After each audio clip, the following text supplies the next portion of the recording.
Ma femme a demandé le divorce lundi à 7 heures du matin. J'ai signé les papiers, sans dire un mot. Vendredi, un avocat que je n'avais jamais rencontré m'a appelé et m'a dit « Monsieur, votre oncle est décédé.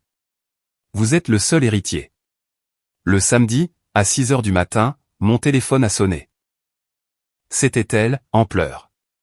Carlos, j'avais tort. Avant de continuer, abonnez-vous à la chaîne, et dites-nous dans les commentaires de quelle ville vous nous regardez. Je m'appelle Carlos Espinosa Durand. J'ai 52 ans, bien qu'il y ait des matins où, en me regardant dans le miroir, je découvre le visage d'un homme bien plus âgé. Je suis superviseur de travaux publics depuis 27 ans. C'est le genre de métier qui vous apprend à lire le terrain, avant de creuser. À repérer les fissures, là où les autres ne voient qu'une surface lisse. À savoir quand une structure, en apparence solide, a supporté trop longtemps un poids supérieur à celui pour lequel elle a été conçue. Pendant des décennies, j'ai appliqué cette même précision, à chaque projet que je dirigeais. Ce que je n'ai jamais fait, et je l'admets aujourd'hui sans chercher d'excuses, c'est l'appliquer à l'intérieur de ma propre maison. J'ai été marié à Iné Villanueva Barco pendant 24 ans. 24 ans, 2 mois et 11 jours, pour être exact. Bien qu'à ce stade, la précision ne change plus rien. Je l'ai rencontrée lors d'un dîner d'entreprise, à l'hiver 1999. Elle avait 25 ans, et possédait dans le regard une assurance que je trouvais admirable. Elle était consultante en marketing, intelligente, organisée, avec une capacité de planification que moi, venant d'un monde de délai et de budget, je trouvais tout à fait naturelle. Nous nous sommes mariés 16 mois plus tard. Nous avons acheté un appartement, dans le quartier de Chambry. Nous avons eu une fille, Andrea, qui a aujourd'hui 26 ans, et enseigne dans une école semi-privée, à 3 km de l'endroit où elle a grandi. Au cours de ces 24 années, j'ai construit ce qui, de l'extérieur, ressemblait à une vie ordonnée et stable. L'appartement était remboursé, la voiture renouvelée de temps en temps. Il y avait les vacances d'été, le frigo toujours plein, et les factures payées à temps. J'étais le pourvoyeur, dans le sens le plus complet du terme. Et je dis cela aussi parce que c'est vrai, et parce que mentir ici serait malhonnête, j'étais l'absent. Celui qui arrivait, quand le dîner était déjà froid. Celui qui utilisait le travail comme premier et second argument, pour échapper à n'importe quel projet familial. Celui qui passait trop de temps sur les chantiers, et trop peu de temps à vivre ces moments que l'on ne peut jamais rattraper. Ça, c'est aussi moi, et cela fait partie de cette histoire. Ce qui ne fait pas partie de cette histoire, du moins pas de la manière dont elle l'a présentée ce lundi-là, c'est de dire que la suite était une conséquence naturelle de mes erreurs. Car il y a une grande différence, entre une personne qui décide de mettre fin à une relation après en avoir parlé, après avoir essayé, après avoir exprimé à voix haute ce dont elle avait besoin, et une personne qui passe des mois, en silence, à construire une voie de sortie. Tout cela, en partageant le même lit, le même petit déjeuner, et les mêmes dimanches avec vous. J'ai compris cette différence plus tard. Ce lundi matin, je ne le savais pas encore. C'était le 13 janvier, un lundi. J'étais descendu dans la cuisine à 7h10 comme tous les autres jours, portant la même chemise que j'avais repassée la veille. Je pensais déjà à la réunion de 9h que j'avais avec le chef de chantier d'un bâtiment à Rétafé, qui accusait des semaines de retard. Le café était déjà prêt. Cela aurait dû attirer mon attention, car Iné ne descendait jamais avant moi. Mais je n'y ai pas prêté attention. Je me suis versé une tasse, et c'est là que je l'ai vue, assise à la table, le dos droit, les mains croisées sur une chemise à documents bleu foncé. Il n'y a pas eu de « bonjour », aucune expression sur son visage que je pourrais interpréter comme un doute ou un regret. Elle m'a regardé une seconde, a baissé les yeux vers le dossier, et a dit « Carlos, j'ai pris une décision. Je veux que tu lises ça. » Ce n'était pas une question. Ce n'était pas le début d'une conversation.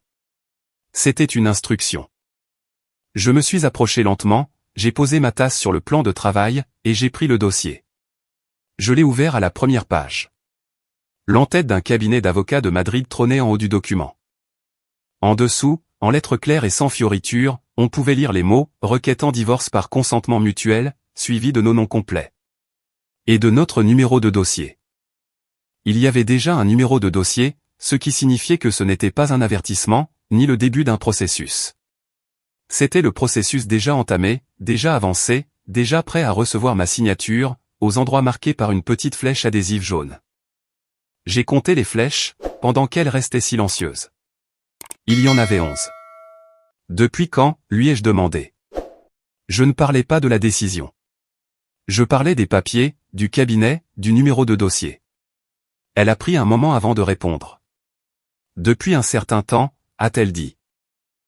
Rien de plus. Moi non plus. Il y a eu un silence, le genre de silence qui ne peut pas être comblé par des mots, parce que vous savez tous les deux que tout ce que vous direz sonnera faux ou inutile. Je suis resté là, à regarder ces documents, pendant ce qui a dû durer 2 ou 3 minutes, bien que cela m'ait paru beaucoup plus long. Et, à un moment donné pendant ces quelques minutes, il s'est passé quelque chose que je n'attendais pas. Je n'ai pas ressenti l'envie de me disputer. Je n'ai pas ressenti le besoin de demander pourquoi, ni de chercher des coupables à voix haute, ni de hausser le ton pour regagner du terrain. J'ai ressenti, avec une clarté qui m'a surpris moi-même, que cette conversation avait déjà eu lieu sans moi. Que les décisions avaient déjà été prises. Et que la seule chose qui me restait à ce moment-là, c'était de choisir la manière de quitter cette cuisine. J'ai fermé le dossier, je l'ai laissé sur la table, et j'ai bu mon café. Me levant lentement, regardant par la fenêtre le ciel gris de janvier, au-dessus des toits de Chambry.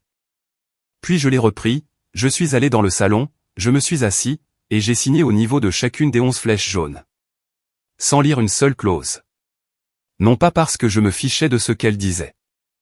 Mais parce que j'avais compris que, commencer à négocier à ce moment-là, avec ce dossier préparé des mois à l'avance, c'était accepter que le terrain avait déjà été choisi par elle. Que je jouais sur son terrain, avec ses règles, et au moment qu'elle avait décidé. Et ça, ce n'était pas quelque chose que j'étais prêt à faire. Je suis monté dans la chambre, j'ai ouvert le placard, j'ai pris une valise de taille moyenne.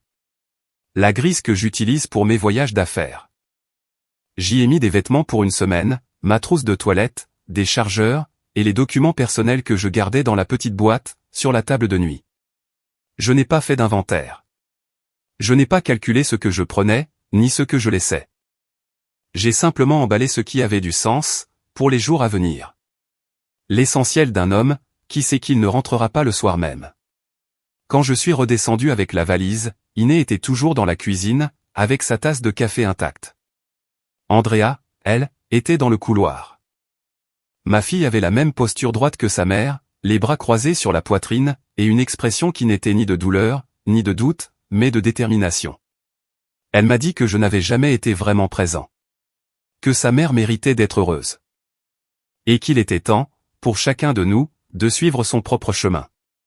Chaque mot semblait préparé, placé dans le bon ordre, prononcé avec la conviction de quelqu'un, qui a passé des jours, ou des semaines, à répéter ce moment devant le miroir. Je l'ai regardée dans les yeux. J'ai vu qu'elle attendait une réaction. Qu'elle avait besoin que je réponde d'une manière ou d'une autre, pour finir de construire le récit qu'elle avait dans la tête, sur qui était responsable de tout cela. Je ne lui ai pas donné cette réponse. Je me suis approché d'elle, je l'ai embrassée sur le front, j'ai pris ma valise, et j'ai franchi la porte. Je l'ai fermée doucement, sans forcer, sans claquement.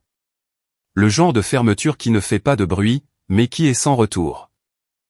J'ai descendu les escaliers, je suis sorti dans la rue, et le matin de janvier m'a accueilli avec un froid sec, qui s'infiltrait par le col de ma veste. J'ai marché jusqu'à la voiture, j'ai mis la valise dans le coffre, je me suis assis au volant, et j'ai commencé à conduire, sans savoir exactement où j'allais. Seulement avec la certitude, que je n'allais pas être l'homme qui supplie dans une cuisine. Ce que je ne savais pas encore, c'est ce que le vendredi me réservait. Je me suis enregistré à l'hôtel Alcazar, un établissement 3 étoiles, situé à 200 mètres du chantier de Rétafé, où je devais me présenter le lendemain. C'était un hôtel pour les représentants de commerce et les travailleurs de passage. Le genre d'endroit qui sent la vieille moquette, et qui a des distributeurs automatiques dans les couloirs.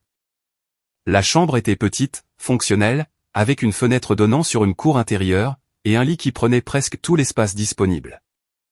J'ai laissé mon sac sur la chaise, je me suis assis au bord du matelas, et j'ai fixé le mur pendant un bon moment, sans allumer ni la télé, ni mon téléphone. Je n'étais pas dévasté.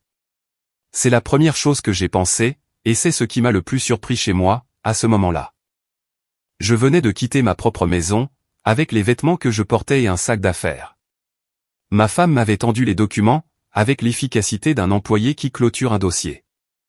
Et ma fille m'avait regardé depuis le couloir, comme si j'étais le seul responsable de tout ce qui avait mal tourné. Et pourtant, je n'étais pas brisé. J'étais immobile.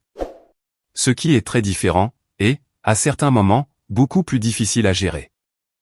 Je suppose que, pour comprendre pourquoi, il faut comprendre ce que fut ce mariage pendant 24 ans. Ce n'était pas une tragédie, ni un mensonge bâti dès le début. C'était quelque chose de plus difficile à nommer. Une vie construite sur de bonnes intentions, et de mauvaises priorités, du moins de ma part. Quand j'ai rencontré Iné, lors de ce dîner d'entreprise en 99, j'avais 27 ans. J'étais déjà superviseur dans une entreprise de construction de taille moyenne, dans le sud de Madrid, depuis 3 ans. C'était un travail exigeant, et je m'y consacrais entièrement, avec une sorte de satisfaction presque physique. Le genre de satisfaction que l'on éprouve à voir s'élever une structure, là où il n'y avait auparavant que de la terre retournée. Iné s'est intégrée dans ma vie avec un naturel, que j'ai alors interprété comme la confirmation que les choses allaient dans la bonne direction. Elle était méthodique, là où j'étais intuitif. Elle planifiait, là où j'improvisais. Elle prêtait attention aux détails, que je laissais de côté. Nous nous sommes mariés en mars 2001. Nous avons acheté l'appartement de Chambry avec une hypothèque, qu'il nous a fallu 16 ans pour rembourser. Andrea est arrivée en octobre 2002, au milieu d'un automne madrilène. Et pendant les premiers mois de sa vie, je me souviens être rentré à la maison plus tard que de raison. Plus de nuits que je ne saurais justifier aujourd'hui, avec le moindre argument professionnel honnête. Iné a pris en charge tout ce qui touchait à l'éducation d'une vraie personne. Les rendez-vous chez le pédiatre, les réunions à l'école, les fêtes d'anniversaire des camarades de classe, les spectacles de fin d'année. Moi, je fournissais l'argent, et j'apparaissais quand je le pouvais. Ce qui s'est avéré être bien moins que ce dont une famille a besoin, pour se sentir comme une véritable unité. Je ne l'ai pas fait avec de mauvaises intentions. Je n'ai jamais pris la décision consciente, que mon travail avait plus de valeur que ma fille ou ma femme. J'ai simplement cédé du terrain sans m'en apercevoir, laissant l'inertie des années organiser les choses, d'une manière qui a fini par être confortable pour moi, et coûteuse pour les autres. Au moment où j'ai perçu la distance réelle entre Andrea et moi, elle avait déjà 15 ans. Elle avait construit un lien si solide, et si unique avec sa mère, que j'étais, au mieux, une figure de second plan dans leur histoire familiale. L'homme qui payait les factures, et qui apparaissait sur les photos de Noël. Iné ne l'a jamais verbalisé en ces termes. Cela fait aussi partie de ce que je raconte. Il n'y a pas eu de grande dispute au sujet de mes absences. Il n'y a pas eu de conversation, où elle mettait sur la table ce qu'elle ressentait vraiment, m'obligeant à répondre par autre chose que des excuses professionnelles. Il y a eu des silences graduels. Des dîners où le sujet était toujours les affaires d'Andrea, son travail, un voisin de l'immeuble, mais jamais nous deux. Des vacances où nous nous entendions bien, parce que le programme était si chargé, qu'il n'y avait pas de place pour se retrouver seul. Une cohabitation qui fonctionnait comme une machine bien huilée, et que j'ai confondue, pendant trop longtemps, avec une véritable stabilité. Le premier signe concret que quelque chose avait changé, je l'ai remarqué en mars dernier. Bien qu'à l'époque, je ne l'ai pas analysé comme le signe de quoi que ce soit. Iné a commencé à sortir l'après-midi, avec une fréquence qui n'était pas dans ses habitudes. Des cours de poterie, a-t-elle expliqué la première fois. Puis, des rencontres avec des collègues de travail. Ensuite, une amie d'université, qui était revenue à Madrid après des années d'absence. Je n'ai pas creusé davantage, parce que ce n'était pas ma façon de faire. Et parce que la charge de travail de ce trimestre me laissait peu de temps pour prêter attention aux mouvements de quiconque. Mais il y a des choses que le cerveau archive, même si on ne les traite pas sur le moment. Le téléphone, qu'elle posait toujours face vers le bas sur n'importe quelle surface, alors qu'avant, elle le posait n'importe comment. Les réponses brèves à des questions, qui auraient auparavant déclenché de longues conversations. Une tension spécifique dans ses épaules, quand j'entrais dans une pièce où elle regardait un écran. Rien qui, de façon isolée, ne signifiait quelque chose de définitif. Mais qui, rassemblé en une seule image, et observé avec le recul de ce lit d'hôtel, formait un schéma qui ne laissait pas place à beaucoup d'interprétations différentes. Ce qui pesait le plus sur moi cette nuit-là, ce n'était pas qu'Iné ait voulu mettre fin au mariage. Je pouvais le comprendre, même si cela avait un prix. Ce qui m'était impossible d'assimiler normalement, c'était la méthode. 7 mois de préparation silencieuse. Un cabinet d'avocats engagés, un dossier ouvert, des documents examinés et marqués, pendant que le monde, de l'autre côté des portes, restait le même. Des dîners ensemble, une série sur le canapé. Les courses du samedi matin, une vie quotidienne complètement intacte en apparence. Pendant qu'à l'intérieur, une sortie calculée se construisait, dans les moindres détails. Ce n'était pas l'épuisement d'une relation. C'était l'exécution d'une stratégie. Et Andrea avait fait partie de cette stratégie. Je l'ai compris aussi, cette nuit-là, tard, alors que l'hôtel était complètement silencieux, et que je ne pouvais toujours pas dormir. Ma fille n'était pas apparue dans le couloir par impulsion. Les mots qu'elle m'avait adressés étaient construits avec trop de précision pour être spontanés. Elle avait été informée suffisamment à l'avance, pour préparer ce qu'elle voulait me dire, au moment exact où je franchirais le seuil, mon sac sur l'épaule. J'ai longtemps pensé à elle, cette nuit-là. À la petite fille que j'avais accompagnée à l'école le premier jour, la main serrée dans la mienne, et qui n'avait pas pleuré, alors que moi, j'avais failli le faire. À l'adolescente qui m'avait demandé de ne pas venir à ses spectacles de fin d'année, parce que j'arrivais toujours en retard, ce qui la rendait nerveuse. À la jeune femme qui avait obtenu son diplôme d'enseignante, et qui, lors du dîner de célébration, avait plus parlé avec moi qu'au cours des 6 mois précédents. Et à la femme qui, ce matin-là, m'avait observé depuis le couloir, les bras croisés, sa sentence toute prête. Je ne ressentais pas de colère envers elle. Ce que je ressentais, ressemblait plutôt à une froide déception. Le genre de déception qui ne fait pas de bruit, mais qui s'installe lentement, quelque part dans votre poitrine, et qui y reste. La colère se consume avec le temps. Cette autre émotion, avait une consistance bien différente. Je me suis endormi après 1 heure du matin, toujours habillé, et avec la lumière de la salle de bain allumée. Le lendemain, je devais être sur le chantier de Rétafé à 8 heures précises. La vie n'arrête pas son rythme, juste parce que la vôtre vient de s'effondrer soudainement. C'est l'un des rares privilèges du travail sur le terrain. Il y a toujours quelque chose de concret, qui exige votre présence. Il y a toujours une structure, qui dépend de votre présence. Et à ce moment-là, c'était la seule chose dont j'étais complètement sûr. Mardi a commencé avec un brouillard bas sur l'A4, qui obligeait à rouler lentement, et avec les phares allumés. Je suis arrivé sur le chantier de Rétafé à 7h54. Je me suis garé sur le côté du terrain, j'ai attrapé mon casque et les plans sur le siège passager, et je suis entré sur le chantier, comme si la journée de lundi n'avait jamais existé. Il y a quelque chose dans le travail de terrain, qui ne permet pas d'états intermédiaires. Soit vous êtes présent avec toute votre attention, soit la structure en paie les conséquences. Cette exigence, que j'ai considérée pendant des années comme un fardeau, fut la chose la plus proche d'une encre que j'avais ce matin-là. Le projet de Rétafé consistait en un bloc de logements sociaux. 8 étages qui avaient 3 semaines de retard, en raison d'un problème d'approvisionnement en armature d'acier, que le chef de chantier avait mal géré dès le début. Thomas, mon partenaire sur ces projets depuis près de 12 ans, m'attendait à côté de la cabane de coordination. Il tenait 2 cafés de la machine, et arborait une expression qui indiquait qu'il avait déjà examiné le rapport de lundi, et qu'il n'aimait pas ce qu'il y avait trouvé. Thomas avait 55 ans, avec la carrure d'un homme qui a passé plus de temps sur des chantiers que dans des bureaux. C'était un ingénieur de terrain, direct, avec peu de tolérance pour les excuses, et d'une loyauté silencieuse. Une loyauté qui s'exprimait par de petits actes constants, non par des déclarations. Nous étions ensemble depuis assez longtemps, pour nous comprendre avec très peu de mots. Il m'a tendu le café sans rien me demander. Je l'ai pris, et je l'ai interrogé sur l'état des armatures. Nous avons travaillé 4 heures d'affilée, révisant le calendrier, parlant aux fournisseurs au téléphone, et réorganisant l'équipe, pour absorber les jours perdus sans que le retard ne s'aggrave.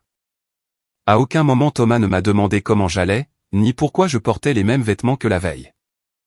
À midi, pendant que nous mangions des sandwichs, assis sur des boîtes de matériel à l'extérieur de la cabane, il m'a regardé un instant et a dit, « Si tu as besoin de quoi que ce soit, tu sais où me trouver. » Ce n'était pas une question. C'était une affirmation. Je lui ai dit que je savais, et nous avons continué à manger en silence. C'était tout, et c'était suffisant. À 16 heures, je me suis rappelé que j'avais laissé un dossier, contenant le contrat d'approvisionnement pour le projet de Le Gannet, pour lequel j'avais une réunion le mercredi, dans le bureau de l'appartement. J'avais besoin de ces papiers, et il n'y avait aucun moyen de faire sans. D'un autre côté, j'ai appelé le numéro fixe de la maison. Personne n'a répondu.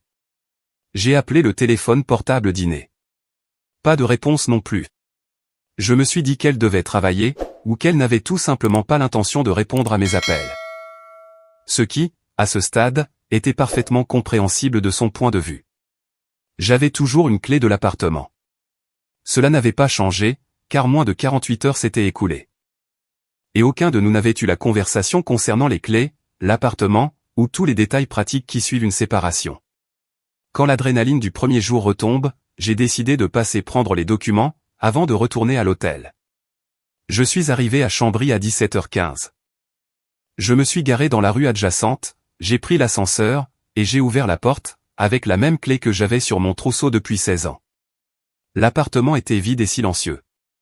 Il sentait comme d'habitude. Cette odeur particulière que les maisons habitées conservent pendant des années. Un mélange de bois, de tissu, et de quelque chose qui n'a pas de nom précis, mais que vous reconnaissez comme étant le vôtre. Cela m'a affecté plus que je ne l'aurais cru. Je suis allé directement dans le bureau, vers le classeur gris près de la fenêtre. J'ai trouvé le dossier de Le Gannet dans le deuxième tiroir, et je l'ai sorti.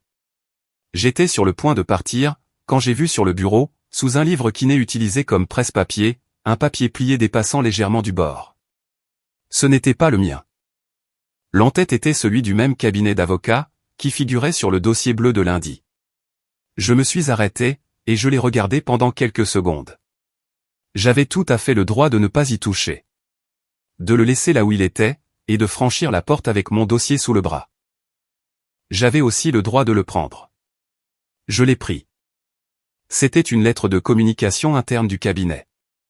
Le genre de lettre qui informe le client de l'état de la procédure, et des étapes à venir. Elle était datée du 19 juin. Il s'était écoulé exactement 209 jours, de cette date jusqu'au lundi 13 janvier.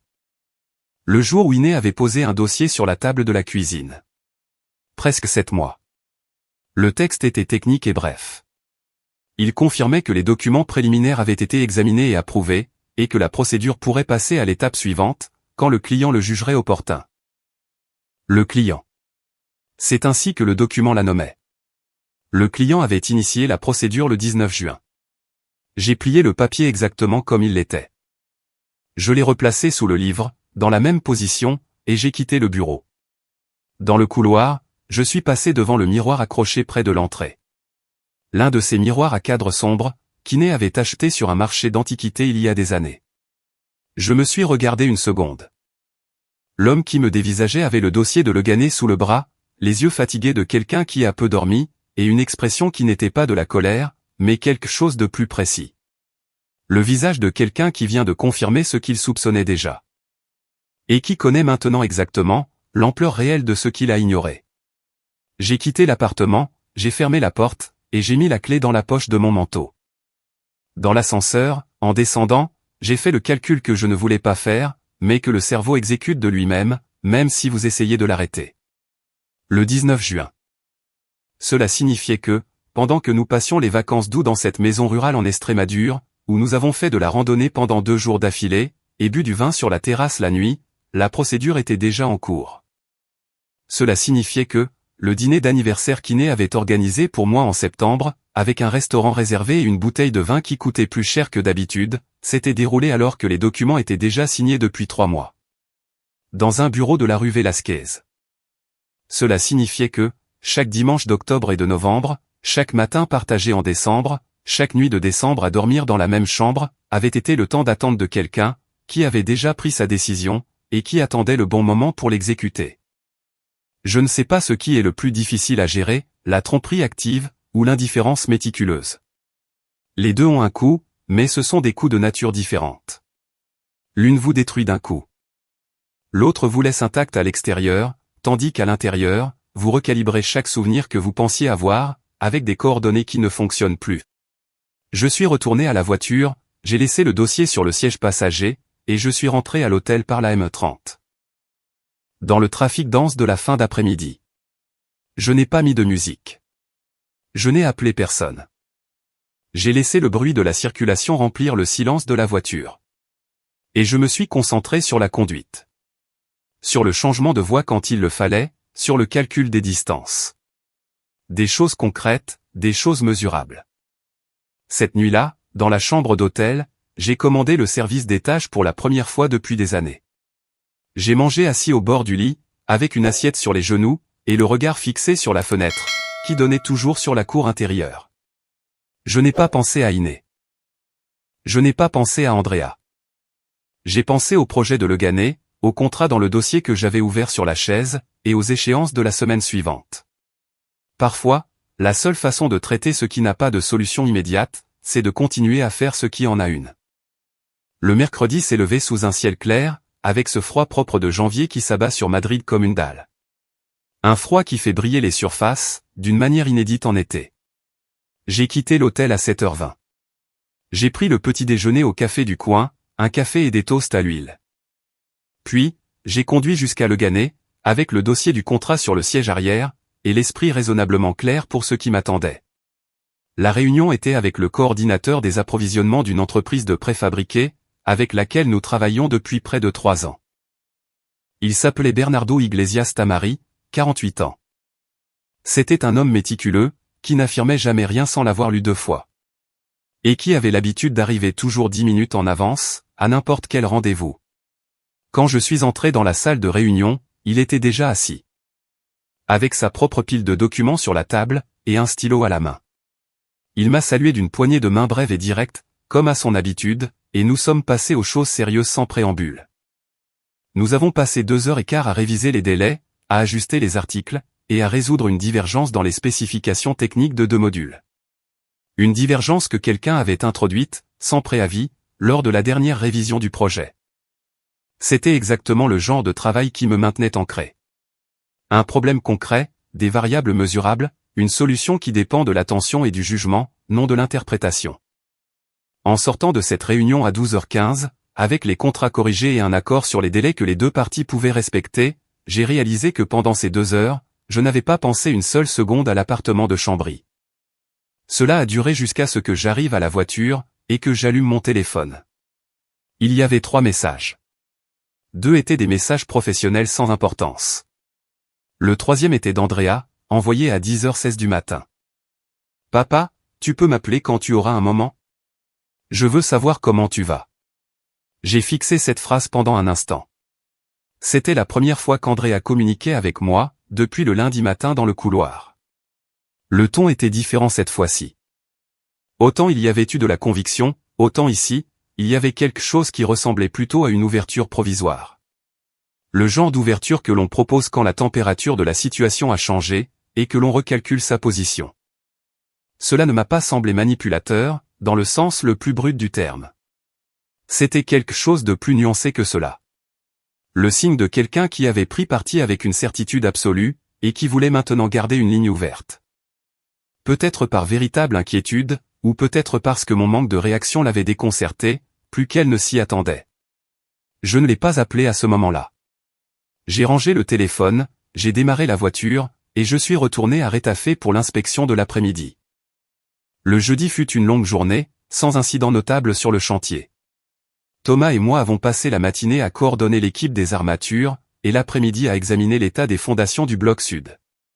Celle-ci avait soulevé un léger doute technique, qui a été résolu avant 18h. C'était l'une de ces journées où le travail consomme exactement ce qu'il a à consommer, et laisse une fatigue propre, sans bords effilochés, à la fin de la journée.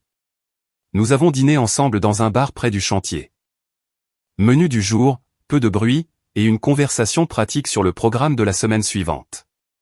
C'est à ce moment-là, avec le café devant nous, et la voix basse de ceux qui se disent les choses sans tourner autour du pot depuis des années, que Thomas m'a demandé où je vivais. Je lui ai raconté l'essentiel. Pas les détails émotionnels, pas l'histoire complète de ce qui s'était passé lundi. Mais les faits, en substance, qu'elle avait demandé le divorce. Que les papiers étaient signés. Que j'étais à El Alcázar, jusqu'à ce que je trouve quelque chose de plus permanent. Thomas a écouté sans m'interrompre. Avec cette capacité qui est la sienne, d'absorber l'information, sans y projeter une réaction que vous ne lui avez pas demandée. Quand j'ai eu fini, il a hoché lentement la tête, et a dit, « Tu as un avocat ?» Je lui ai dit que non. Que j'avais tout signé sans relire, et que je n'avais encore parlé à personne du côté juridique. Il a froncé les sourcils, juste d'1 centimètre. Appelle cette semaine. Ne laisse pas passer plus de jours. Il ne l'a pas dit comme un avertissement catastrophique, mais pour ce que c'était, un conseil pratique, de la part de quelqu'un qui connaît le prix à payer pour ne pas agir à temps. Il avait raison. Je le savais.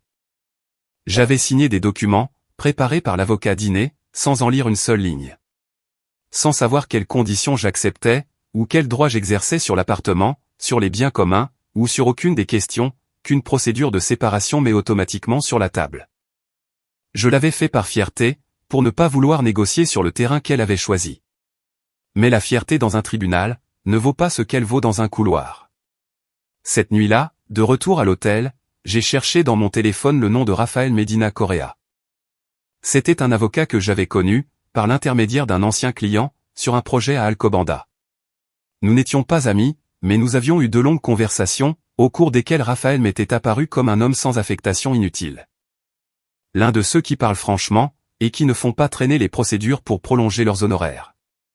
Je lui ai envoyé un bref message, lui expliquant la situation, et lui demandant un rendez-vous dans les jours à venir. Il a répondu en moins de 20 minutes. Vendredi à 17h, à son bureau de la rue Principe de Vergara. J'ai confirmé le rendez-vous, et j'ai laissé le téléphone sur la table de nuit. Il était 22h30. À travers la fenêtre donnant sur la cour intérieure de l'hôtel, il n'y avait rien à voir. Juste un mur de briques en face, avec un tuyau de plomberie qui le traversait en diagonale, et une ampoule allumée, à la fenêtre d'un 3e étage de l'autre côté. J'étais dans cette chambre depuis 4 nuits, et je connaissais déjà les bruits du bâtiment. L'ascenseur qui tardait à démarrer. Les tuyauteries qui travaillaient à minuit. Les pas d'un client lève-tôt dans le couloir. J'ai ouvert le dossier de Le Gannet, que j'avais laissé sur la table. Non pas pour travailler, mais parce que j'avais besoin de quelque chose de physique devant moi. J'ai tourné les pages lentement, sans vraiment lire le contenu, laissant mes yeux parcourir le texte, pendant que mon esprit vagabondait ailleurs. J'ai repensé à la lettre du 19 juin, que j'avais trouvée sous le livre dans le bureau. J'ai repensé à Bernardo Iglesias, arrivant 10 minutes en avance à toutes ces réunions. J'ai repensé à Thomas, me demandant si j'avais un avocat, avec le ton de quelqu'un qui vous demande si vous avez des pneus neige, avant de prendre une route de montagne en hiver. Il y a des gens qui planifient par nature. Qui voient chaque décision comme un processus, avec des étapes et des imprévus. Et il y a des gens, qui ont confiance dans le fait que les choses s'arrangeront d'elles-mêmes, au fur et à mesure qu'elles se présentent. J'ai appartenu à cette deuxième catégorie pendant trop longtemps, en dehors du travail. Au travail, j'étais méthodique, proactif, incapable de commencer un projet sans avoir le plan complet sur la table. En dehors, j'avais laissé passer les années, sans vérifier les fondations de quoi que ce soit. J'ai fermé le dossier, j'ai éteint la lumière, et, pour la première fois depuis lundi, je me suis endormi avant minuit. Non pas par tranquillité, mais parce que quelque chose avait subtilement changé, dans la façon dont je me positionnais face à ce qui s'était passé. Je n'étais plus l'homme qui avait signé 11 pages par fierté, et qui était sorti dans la rue avec une valise, sans savoir où il allait. J'étais le même homme, mais avec un rendez-vous confirmé chez un avocat, qui répondait au message en 20 minutes. Avec 4 jours de recul, suffisant pour voir le terrain avec un peu plus de clarté. Le vendredi, j'avais du travail le matin, des affaires en cours à midi, et le rendez-vous avec Rafael Medina à 17h. Ce que je n'avais aucun moyen de savoir, c'est que ce vendredi, bien avant 17h, j'allais recevoir un appel qui allait changer tous les calculs que j'avais faits jusqu'à ce moment-là. Le vendredi s'est levé avec un ciel complètement dégagé sur Madrid. D'un bleu intense et froid, qui apparaît en janvier, lorsque la température descend en dessous de 0 pendant la nuit, et que l'air est sec et sans poussière. J'ai conduit jusqu'à Retafe, le chauffage de la voiture sur moyen et la radio éteinte. Je passais mentalement en revue les points en suspens de la semaine. Le réglage des armatures du bloc nord, que Thomas avait signalé jeudi après-midi. Une question technique à laquelle je devais répondre avant midi. Et à 17h, la réunion avec Rafael Medina Correa, dans son bureau de Principe de Vergara. Je suis entré sur le chantier à 7h48. Le travail était dans cet état d'activité matinale, qui a quelque chose de mécanique et de rituel. Le bruit des moteurs qui démarrent, l'odeur du ciment humide mélangée au froid matinal, les voix de l'équipe de ferraillage, qui travaillait déjà au 3e niveau. J'ai mis mon casque, j'ai récupéré le rapport d'incident de l'équipe précédente, et je suis allé directement vérifier le bloc nord avec Thomas, qui m'attendait avec les plans étalés sur le capot de sa camionnette. Nous avons passé 1 heure et demie à résoudre l'ajustement. Ce n'était pas un problème grave, mais cela nécessitait une attention immédiate. Car le bétonnage de cette section était prévu pour lundi, et toute correction après le coulage aurait entraîné un coût et un retard, que le projet ne pouvait pas absorber. Nous avons bien travaillé. Avec la concentration partagée de 2 personnes qui connaissent le terrain, et qui se complètent, sans avoir besoin d'expliquer chaque étape. À 10h15, l'affaire était close. Thomas est parti coordonner l'équipe, pendant que je restais près de la cabane, pour examiner la question technique en attente. J'y ai répondu, j'ai classé le rapport corrigé, et à 11h20, j'ai décidé de prendre le café que je n'avais pas eu le temps de boire plus tôt. Je m'étais appuyé contre le mur extérieur de la cabane, un gobelet en plastique de la machine entre les mains. Mes yeux étaient fixés sur le squelette du bloc sud, qui commençait à être assez haut pour projeter une ombre sur le chantier. Il y avait quelque chose dans cette image, dans cette structure grandissante étage par étage de manière ordonnée et mesurable, qui m'avait toujours procuré une satisfaction, que peu de choses pouvaient égaler. Un projet de construction ne ment pas. Soit les calculs s'additionnent, soit ils ne le font pas. Soit la structure tient, soit elle ne tient pas. Il n'y a pas de zone grise. Pas de place pour une interprétation commode. Le téléphone a vibré dans la poche de ma veste. C'était un numéro avec l'indicatif régional de Valence, 96. Je ne l'ai pas reconnu. Je l'ai laissé vibrer encore une seconde, pensant qu'il pouvait s'agir d'un appel commercial, mais quelque chose m'a poussé à décrocher. Êtes-vous Carlos Espinosa Durán, fils de Leandro Espinosa Fuentes? La voix était celle d'un homme d'âge moyen. Un ton professionnel, une élocution précise. Ce n'était pas le genre de voix qui introduit une publicité. Oui, c'est moi. Bonjour, monsieur Espinosa. J'appelle du cabinet d'avocats Osorio et associés à Valence. Je m'appelle Germán Osorio Prade. Je suis l'avocat de don Aurelio Espinosa Montalvo. Avez-vous quelques minutes pour parler? J'ai instinctivement fait un pas pour m'éloigner du mur de la cabane, comme si j'avais besoin de plus d'espace pour traiter ce que je venais d'entendre. Aurelio Espinosa Montalvo était le jeune frère de mon père. Son seul frère vivant, pour autant que je le sache. Un homme qui avait pris ses distances avec la famille quand j'avais environ 20 ans, après une dispute concernant le partage des biens de mes grands-parents. Celle-ci n'avait jamais été totalement résolue, et avait laissé une faille silencieuse dans ce qu'il restait de la famille Espinosa. Depuis lors, les contacts avaient été minimes. Quelques appels sporadiques les années passées, une carte de vœux il y a longtemps, rien de plus. Aurelio vivait seul à Valence. Il gérait les propriétés qu'il avait accumulées au fil des ans. Il n'avait ni enfant, ni partenaire stable à ma connaissance. Oui, bien sûr. Allez-y. Germán Osorio a pris une seconde avant de continuer. Le genre de brève pause, qui précède une nouvelle devant être reçue avec attention. Monsieur Espinosa, j'ai le regret de vous informer, que votre oncle don Aurelio Espinosa Montalvo est décédé le lundi 10 janvier.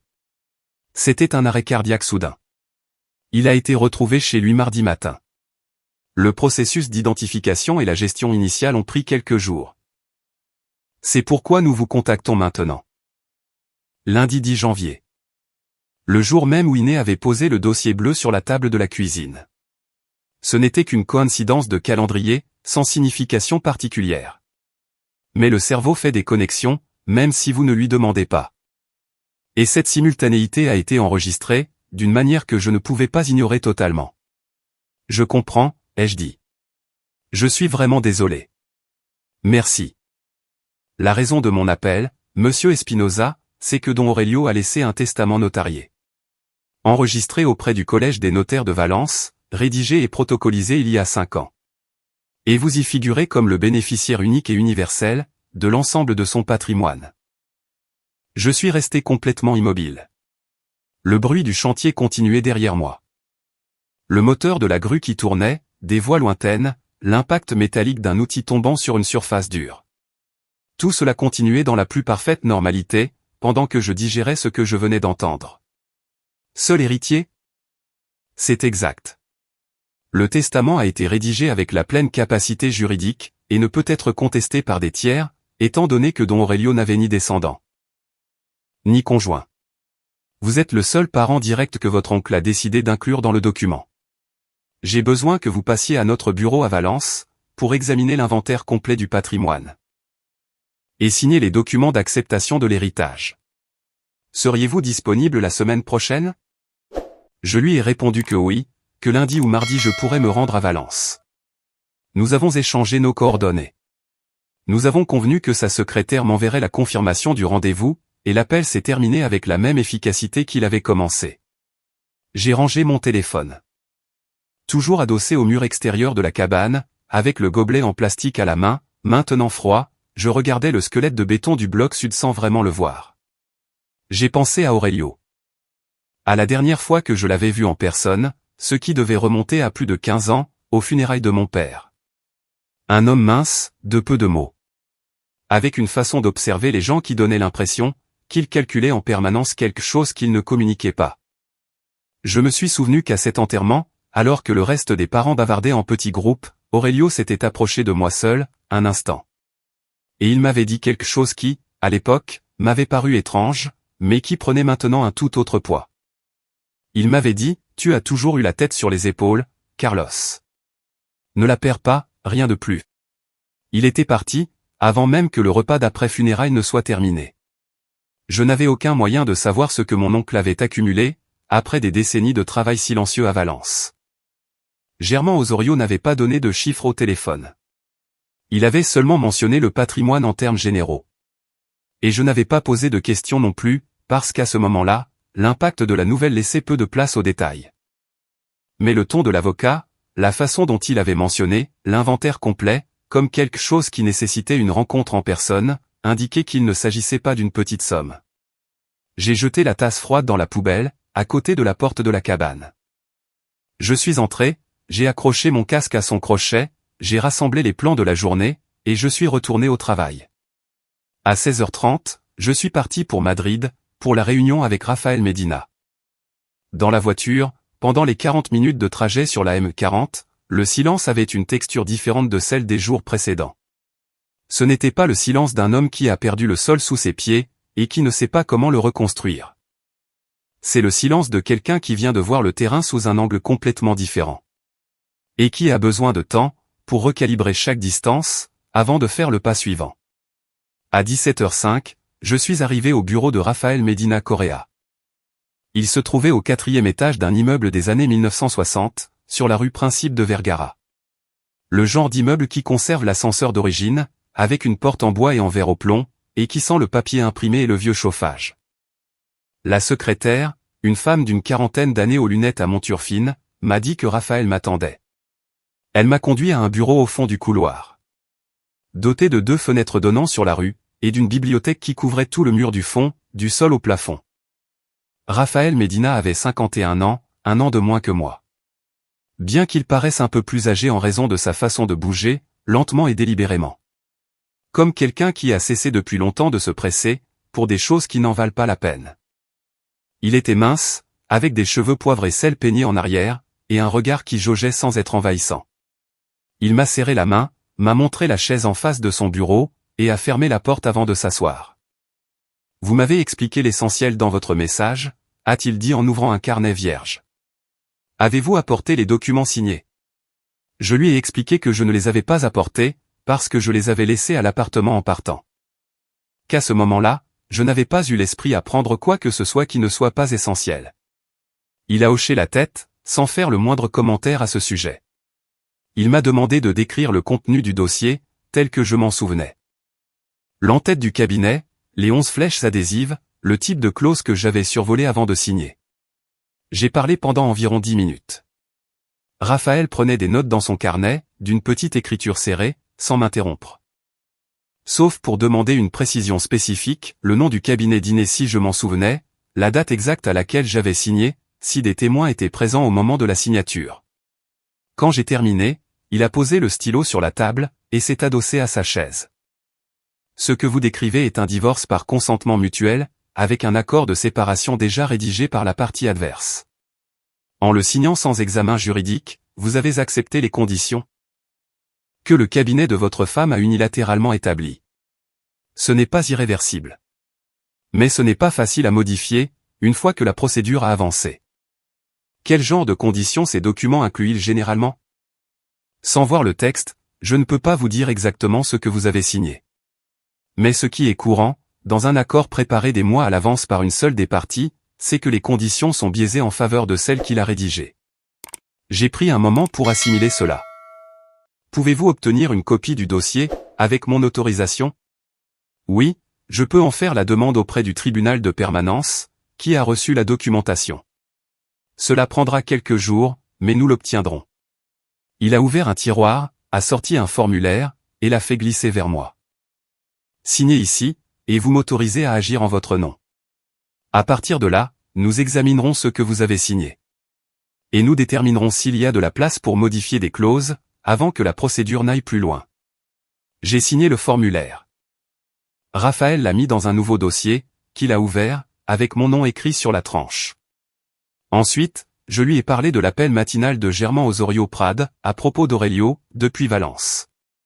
Je le lui ai dit avec la même objectivité, avec laquelle je lui avais raconté l'histoire précédente. Sans insister, sans prendre le ton de quelqu'un qui s'attend à une réaction de stupéfaction. Raphaël m'a écouté avec la même attention qu'auparavant. Et quand j'ai eu fini, il a repris son stylo, et a écrit quelque chose dans son carnet. Savez-vous approximativement de quel patrimoine nous parlons? Non.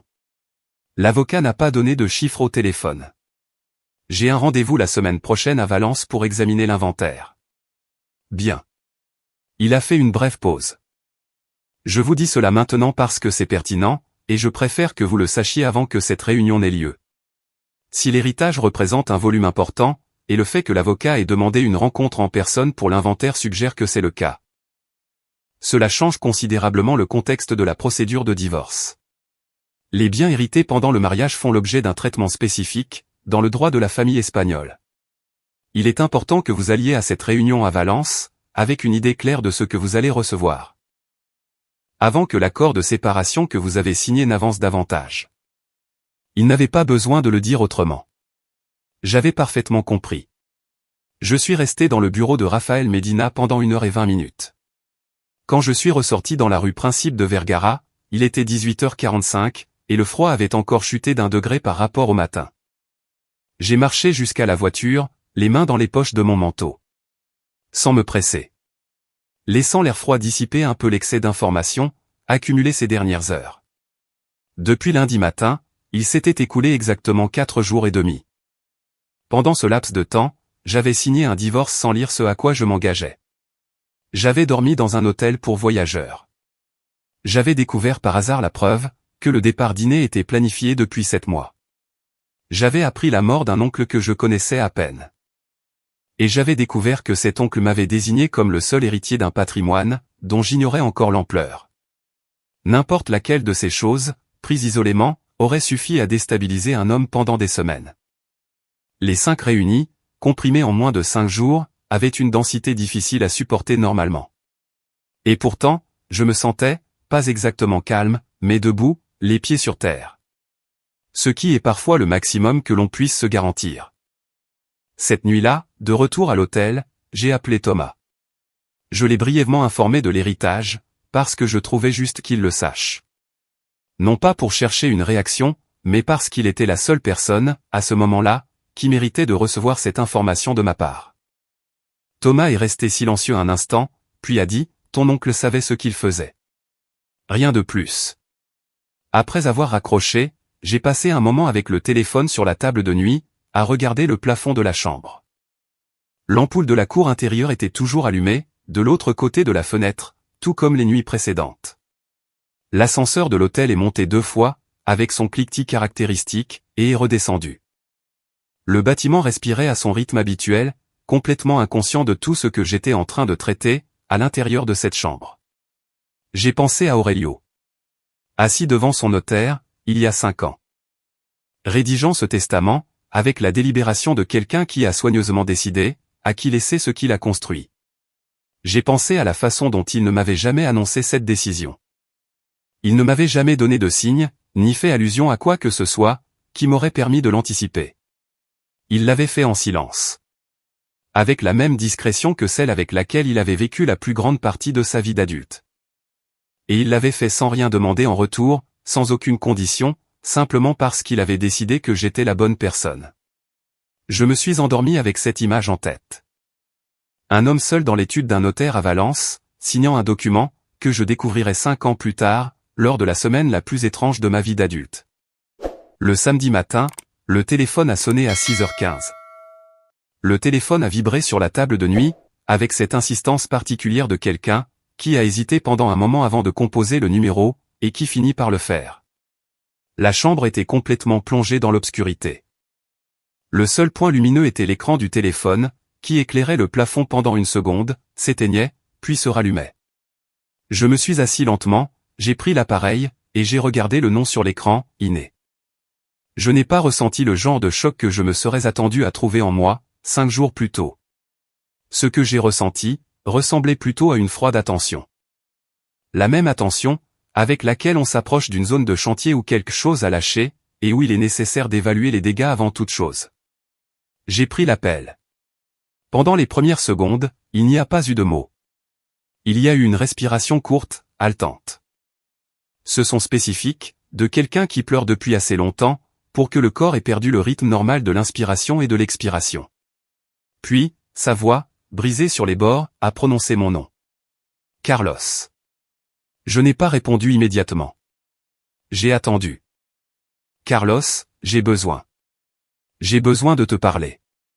S'il te plaît. Le mot est venu avec une cassure sur la dernière syllabe, qui n'était pas calculée. Je pouvais clairement le distinguer. Parce que je connaissais la voix d'Iné par cœur, après 24 ans de vie commune, et je savais quand elle construisait ses mots, et quand il lui échappait. À ce moment-là, il lui échappait. Je t'écoute, ai-je dit. Ce qui a suivi, ce sont plusieurs minutes au cours desquelles elle a parlé, sans que je ne l'interrompe à aucun moment. Non pas parce que je suivais une stratégie consciente. Mais parce que j'avais sincèrement besoin d'entendre jusqu'à la fin, pour savoir exactement à quoi j'avais affaire. Il y a des décisions, qui ne peuvent être prises que lorsque l'on a tout entendu. Sans filtre, et sans anticipation. Iné a dit qu'elle avait fait une erreur. Qu'elle avait agi à partir d'un état émotionnel, qui s'était accumulé pendant des mois, sans qu'elle ne trouve le moyen d'en parler avec moi. Et qu'à un moment donné, cette accumulation l'avait conduite à prendre une porte de sortie, qui maintenant, avec les jours qui passaient, lui semblait disproportionnée. Elle a dit que les 5 derniers jours dans l'appartement, avaient été différents de ce qu'elle avait imaginé. Que le silence des pièces avait un poids qu'elle n'avait pas calculé. Elle a dit que je lui manquais. En utilisant exactement cette expression. Avec sa voix toujours fragmentée, et sa respiration qui ne retrouvait pas tout à fait sa cadence normale. J'ai écouté tout cela, sans bouger du lit. J'avais le dos contre la tête de lit, les yeux ouverts sur l'obscurité du plafond. Par la fenêtre de la cour intérieure, un mince rail de lumière grisâtre annonçant l'aube, commençait à entrer. Le chauffage de l'hôtel fonctionnait, avec son bourdonnement bas et constant.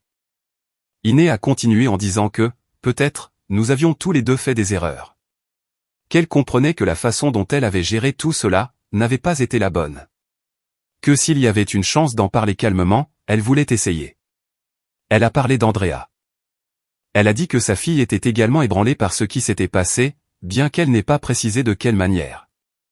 Elle a parlé des années que nous avions partagées, comme si elles constituaient un argument en soi. Comme si le volume de temps accumulé, avait suffisamment de poids, pour rouvrir quelque chose qu'elle avait elle-même fermé. Quand elle a fini de parler, il y a eu un long silence. Je pouvais entendre sa respiration à l'autre bout de la ligne. Plus posée maintenant qu'au début.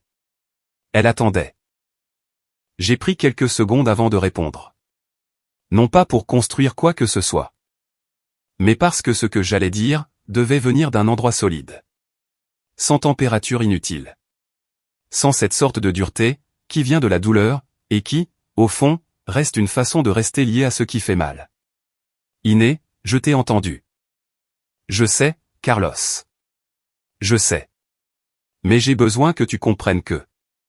Laisse-moi finir. Elle s'est arrêtée. Ce que tu as décrit ce matin. Les erreurs, l'épuisement accumulé, le manque de conversation qui aurait dû avoir lieu. Tout cela est réel. Je ne vais pas le contester, car ce serait malhonnête de le faire. J'ai aussi fait des erreurs. Et pas des moindres. J'ai été l'homme qui a donné la priorité au travail pendant trop d'années. Et j'ai laissé la distance s'installer, sans lui donner de nom, ni chercher de solution. Cela fait aussi partie de ce que nous sommes. J'ai fait une pause. Mais il y a quelque chose qui ne colle pas avec ce que tu me racontes ce matin, et j'ai besoin que tu l'écoutes, avec la même honnêteté avec laquelle je t'ai écouté. Le 19 juin, tu avais déjà entamé la procédure de divorce, avec un cabinet d'avocats. C'était il y a 7 mois. Pendant ces 7 mois, nous avons partagé les vacances d'août, ton anniversaire en septembre, notre dîner d'anniversaire de mariage en octobre, et tous les dimanches jusqu'en janvier. À aucun moment, lors de ces instants, tu ne m'as dit ce que tu me dis maintenant. Tu n'as pas demandé à avoir une conversation. Tu n'as pas suggéré que quelque chose devait changer. Tu ne m'as pas donné l'opportunité d'être présent dans une décision, qui me touchait directement. Silence à l'autre bout. Ce que tu me demandes ce matin, c'est de rouvrir quelque chose, que tu as fermé avec 7 mois de planification.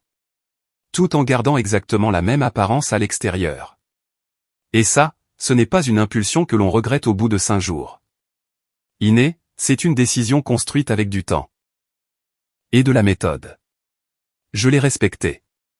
Je suis parti sans faire de scène, sans insulte, sans te blesser d'aucune manière. Je demande le même respect. Je l'ai entendu à l'autre bout, essayant de dire quelque chose. Une syllabe à moitié formée, qui n'est pas devenue un mot. Je ne t'appelle pas avec du ressentiment, ai-je continué. Je te dis cela avec clarté, parce que c'est ce que tu mérites après 24 ans. La procédure avance. Mon avocat examine les documents cette semaine. Quand il y aura quelque chose à signer ou à décider, nous le ferons par leur intermédiaire. Avec la même correction avec laquelle nous avons géré tout cela, jusqu'à présent. Un autre silence. Différent du dernier, plus dense, avec une autre consistance. C'est tout ce que tu as à me dire, a-t-elle demandé. Sa voix n'avait plus la cassure du début. Elle contenait quelque chose entre l'incrédulité et une tristesse, qui semblait authentique. C'est tout ce que j'ai à te dire ce matin. Oui. L'appel s'est terminé peu de temps après. Elle n'a pas raccroché brusquement, ou avec colère. Elle l'a fait lentement, comme quelqu'un qui ferme une porte, en sachant qu'il n'y a pas de clé de l'autre côté. Je suis resté un moment avec le téléphone à la main, l'écran éteint. La pièce était toujours sombre, à l'exception de la bande de lumière grisâtre, qui grandissait lentement sur la fenêtre de la cour. Dehors, l'aube commençait à poindre sur Madrid. Avec cette lenteur caractéristique des samedis de janvier, quand la ville met plus de temps à démarrer, et que les rues conservent le silence des heures précédentes un certain temps.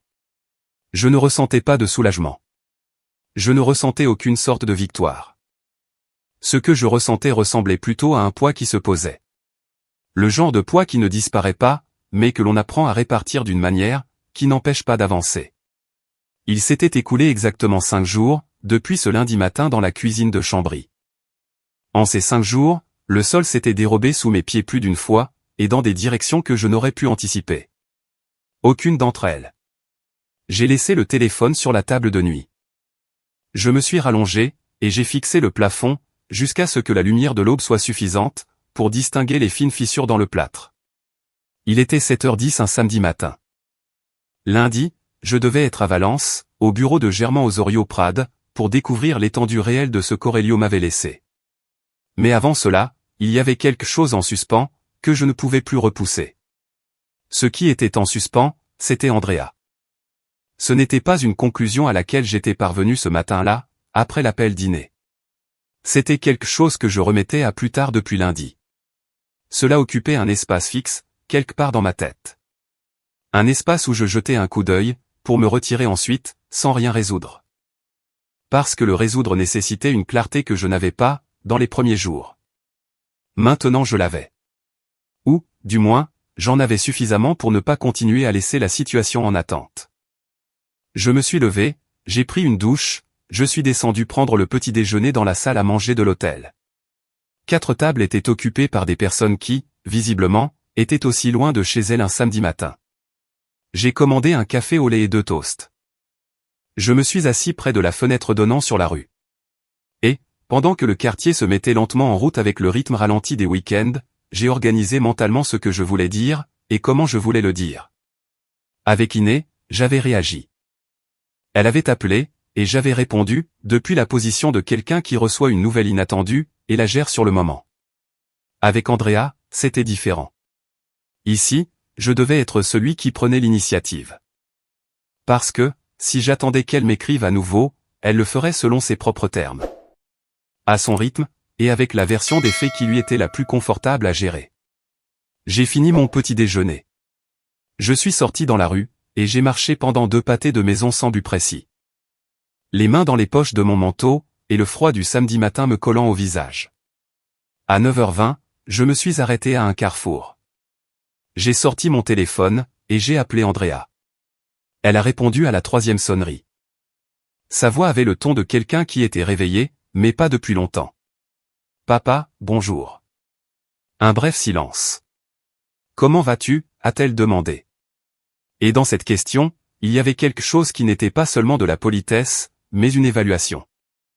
Celle de quelqu'un qui essaie de jauger la température d'une conversation, avant de savoir dans quelle direction elle va aller. Je vais bien. J'ai appelé parce qu'il y a des choses que je préfère te dire directement, avant qu'elles ne te parviennent par un autre moyen. Il y a eu une pause. D'accord. Cette semaine, j'ai engagé un avocat pour gérer la procédure, que ta mère a initiée en juin. Les documents que j'ai signés lundi sont en cours d'examen, et la procédure va suivre son cours. Cela ne changera pas, silence. La deuxième chose que je voulais te dire, concerne un événement survenu cette semaine. Tu es probablement déjà au courant, parce qu'à Madrid, les nouvelles voyagent vite entre les gens qui se connaissent. Mon oncle Aurelio est décédé lundi. Il m'a désigné comme son seul héritier. Lundi. Je vais à Valence, pour voir l'inventaire complet. À l'autre bout du fil, le silence avait maintenant une consistance différente. Plus attentif, plus silencieux. Je ne te dis pas ça pour te surprendre, ou pour que tu réagisses d'une manière particulière, ai-je continué. Je te le dis parce que tu es ma fille, et parce que tu mérites de savoir ce qui se passe dans ma vie directement par moi. Et non par des tiers. Papa, Laisse-moi finir, Andrea. Il y a une 3e chose. J'ai attendu un instant avant de continuer. Non pas pour créer un effet. Mais parce que ce que j'allais dire ensuite, était la chose la plus irréversible de toutes. Et je voulais le dire d'un endroit complètement serein, sans la moindre trace de colère ou de reproche dans la voix. Lundi, en plus d'aller à Valence, je vais parler à mon avocat, pour t'informer formellement qu'à partir de maintenant, tu es exclu en tant que bénéficiaire, de tout bien présent ou futur à mon nom. Cela inclut ce que j'ai hérité d'Aurelio, et tout autre bien qui pourrait m'échoir à l'avenir. Silence absolu. Je veux que tu comprennes pourquoi. Je ne le fais pas par dépit. Je n'ai pas passé la semaine à mariner dans la vengeance, ou à construire des arguments pour te blesser. Je le fais parce que, lundi matin, quand j'ai quitté cet appartement avec un sac, tu étais dans le couloir, les bras croisés. Avec une phrase toute prête. Tu avais parfaitement le droit d'avoir une opinion, sur ce qui s'est passé entre ta mère et moi. Ce qui n'était pas approprié, c'était le ton, le moment choisi, et la certitude avec laquelle tu l'as fait. C'était ton choix. Et les choix ont des conséquences. J'ai entendu Andrea prendre une inspiration. Quand elle a parlé, sa voix avait perdu sa prudence initiale, et contenait quelque chose de plus proche d'une confusion sincère. Cet état où quelqu'un attendait une conversation précise, et en a reçu une complètement différente. Papa, j'essayais juste de soutenir maman. Je ne voulais pas. Je sais. Et je sais aussi que tu as été le soutien de ta mère pendant des années, d'une manière qui a comblé l'espace que j'ai laissé vide par mon absence. Une partie de cela est de ma responsabilité, et je ne le nierai pas. Mais soutenir ta mère. Et me juger à la porte de ma propre maison alors que je partais avec un sac, ce sont 2 choses différentes. Tu as choisi de faire les 2 en même temps. Et tu l'as fait avec une conviction, qui ne laissait place à rien d'autre. Longue pause. Je ne vais pas disparaître de ta vie, ai-je dit. Je suis ton père, et cela ne change pas. Mais la relation que nous aurons à partir de maintenant va être différente de celle que nous avons eue jusqu'à présent.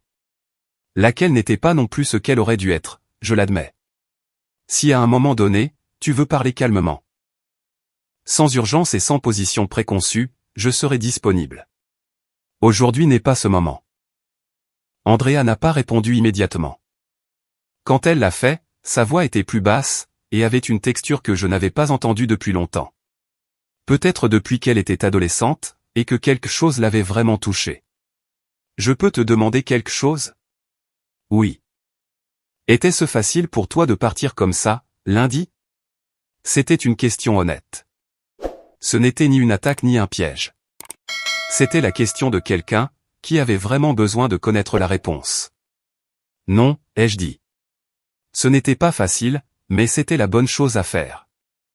Nous nous sommes dit au revoir avec peu de mots, sans hostilité, et sans résolution non plus. Le genre de conversation qui ne clôt rien. Mais qui remet chaque chose à sa place, afin que les deux parties sachent exactement où elles en sont. J'ai rangé mon téléphone, et j'ai continué à marcher dans la rue. Le quartier était maintenant complètement réveillé. Les bars étaient ouverts, et on croisait des gens avec des sacs de course, ou un chien tirant sur sa laisse vers le moindre arbre disponible. La vie ordinaire d'un samedi d'hiver à Madrid. Complètement indifférente à toute rupture privée. J'ai passé le reste du samedi avec un calme qui n'était pas de la résignation. C'était quelque chose qui ressemblait plutôt à la clarté de quelqu'un qui a fini d'examiner l'état d'une structure. Et qui sait exactement où se trouvent les dégâts, et quels sont les supports qui tiennent encore. L'après-midi, j'ai appelé Germain Osorio pour confirmer le rendez-vous de lundi. Je lui ai demandé si je devais apporter des documents spécifiques.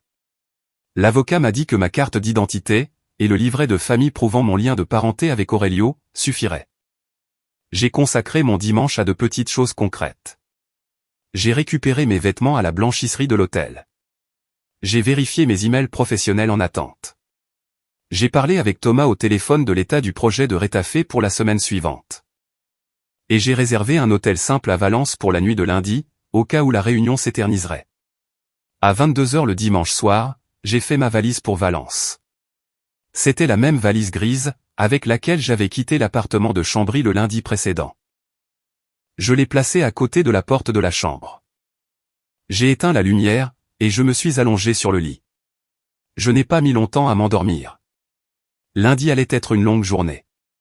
Et j'avais besoin d'arriver à Valence avec les idées claires, et mes sens en éveil. Ce qu'Aurelio m'avait laissé, m'attendait dans le bureau de Germain Osorio, dans toute son étendue, encore inconnu pour moi. Et j'allais le recevoir les yeux ouverts, sans me presser de réagir, avant d'avoir parfaitement compris ce que j'avais devant moi. Le train à grande vitesse est parti à 8h45 le lundi matin, avec cette ponctualité exacte, propre aux choses qui ne dépendent pas des décisions d'une personne en particulier. Je me suis assis à la place côté fenêtre, que j'avais réservée la veille. J'ai laissé ma valise dans le compartiment supérieur. Et j'ai posé sur la tablette rabattable le carnet, où j'avais noté l'adresse du bureau de Germain Osorio, et les documents que je devais apporter. La plaine castillane défilait de l'autre côté de la vitre, avec cette horizontalité qui a quelque chose d'absolu. Ce paysage de janvier, où les champs sont en jachère, et où la couleur dominante est l'ocre sourd de la terre sèche, sous un ciel de nuages bas et uniforme. Il y a quelque chose dans ce paysage qui m'a toujours paru honnête. Peut-être parce qu'il n'essaie pas d'être autre chose que ce qu'il est. Je suis arrivé à Valence peu après 11h. J'ai pris un taxi depuis la gare, j'ai donné l'adresse du bureau, et pendant le trajet, j'ai observé la ville. Avec l'attention de quelqu'un qui arrive dans un endroit qu'il ne connaît que superficiellement, mais qui, en ce moment, revêt un poids spécifique. Les rues larges, la lumière méditerranéenne qui, même en janvier, possède une qualité différente de celle de Madrid. Les bâtiments avec ce ton chaud, qui n'existe pas plus au nord. Aurelio avait vécu ici pendant des décennies. Il avait construit ici. Il avait accumulé ici. Il était mort ici. Toute une vie dans une ville où je n'étais allé que 3 ou 4 fois, dans toute ma vie d'adulte. Le bureau d'Osorio et associés se trouvait au 3e étage d'un immeuble moderne, sur la rue Colonne. Un quartier central surplombant une place, où s'alignaient plusieurs orangers taillés, avec une fontaine sans eau au milieu. La secrétaire m'a reçu ponctuellement. Elle m'a proposé un café, que j'ai accepté, et m'a conduit dans une salle de réunion. Elle était meublée d'une table en bois clair, de 4 chaises, et dotée d'une fenêtre qui donnait exactement sur cette place. Germain Osorio Prade est entré 2 minutes plus tard. Il devait avoir 53 ou 54 ans, de taille moyenne, avec des cheveux complètement gris, coupés avec précision. Il portait un costume bleu marine, avec le sérieux naturel de celui qui l'utilise comme un outil de travail, et non comme une déclaration d'aucune sorte. Nous nous sommes salués, nous nous sommes assis. Et, sans autre préambule que le minimum nécessaire pour établir le contexte, il a ouvert un dossier à dos épais. Il a commencé, Monsieur Espinosa, le patrimoine de votre oncle est composé des éléments suivants. Je vais vous les décrire par ordre d'enregistrement. Il a fait glisser vers moi une feuille, avec un inventaire numéroté. Je l'ai prise, et j'ai suivi la lecture pendant qu'il parlait. Le premier bien était la résidence principale d'Aurelio. Un appartement de 96 mètres carrés dans le quartier de l'Eixample de Valence. Entièrement remboursé, sans privilège ni hypothèque en cours, avec une estimation actualisée à 342 000 €. Le deuxième était un local commercial au rez-de-chaussée de la rue San Vicente de 64 mètres carrés, loué à une entreprise de service. Le contrat courait jusqu'à la fin de l'année, et générait un loyer mensuel de 1 800 €. Le troisième était un appartement de 70 mètres carrés dans le quartier de Ruzafa, également libre de toute charge, avec une estimation de 218 000 €. Il était actuellement inoccupé, mais en état d'être habité. Le quatrième élément était un terrain urbain de 620 mètres carrés à la périphérie nord de la ville, classé comme terrain à bâtir. Son évaluation dépendait du développement urbain en attente. Mais les estimations les plus prudentes la situaient entre 120 000 et 160 000 €, selon le moment où il serait exploité. Et le cinquième. Celui que Germán Osorio a présenté avec la même neutralité que les précédents, mais qui a eu un effet différent sur moi lorsque je l'ai lu. C'était un compte de titres et de dépôt dans une banque valencienne, avec un solde consolidé de 687 400 €. Le résultat de décennies d'épargne systématique, et de réinvestissement des revenus générés par les propriétés. Quand j'ai fini de lire l'inventaire complet, j'ai posé la feuille sur la table avec précaution. Comme si le papier lui-même avait un poids qui exigeait ce traitement. J'ai pris le café, qui était encore chaud.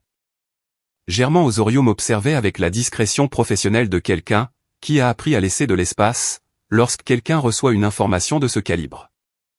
La valeur nette totale du patrimoine, après déduction de l'impôt sur les successions, des frais de gestion et de procédure, dit-il calmement, est d'environ 300 000 €, selon l'évaluation finale du terrain. Et les conditions du marché au moment où vous déciderez comment le gérer. 1 300 000 €. Je l'ai répété mentalement 2 fois. Non pas par incrédulité, mais pour lui donner le poids exact qu'il méritait. Aurelio Espinosa Montalvo, le jeune frère de mon père. L'homme qui s'était éloigné de la famille, après une querelle pour un héritage qui, à l'époque, valait une fraction de cela. Il avait silencieusement et méthodiquement bâti une fortune dont j'ignorais tout. Et qui était maintenant la mienne?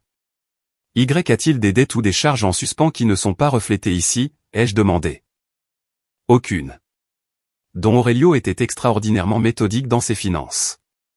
Pas de prêt, pas d'engagement envers des tiers, pas de réclamations actives au moment de son décès. Le patrimoine vous revient complètement propre. Je suis resté dans cette salle de réunion pendant près de 2 heures. Germán Osorio m'a expliqué le processus formel d'acceptation, les délais fiscaux, les options de gestion pour chaque bien.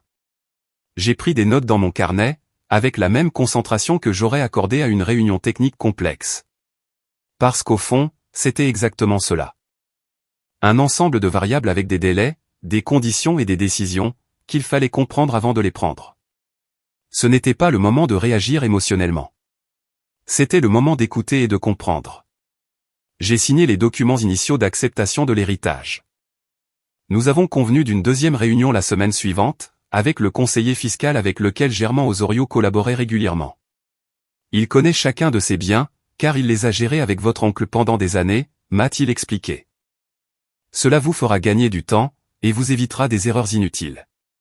Avant de me lever, je lui ai posé la question que j'avais en tête, depuis l'appel de vendredi dernier. Savez-vous pourquoi il m'a choisi?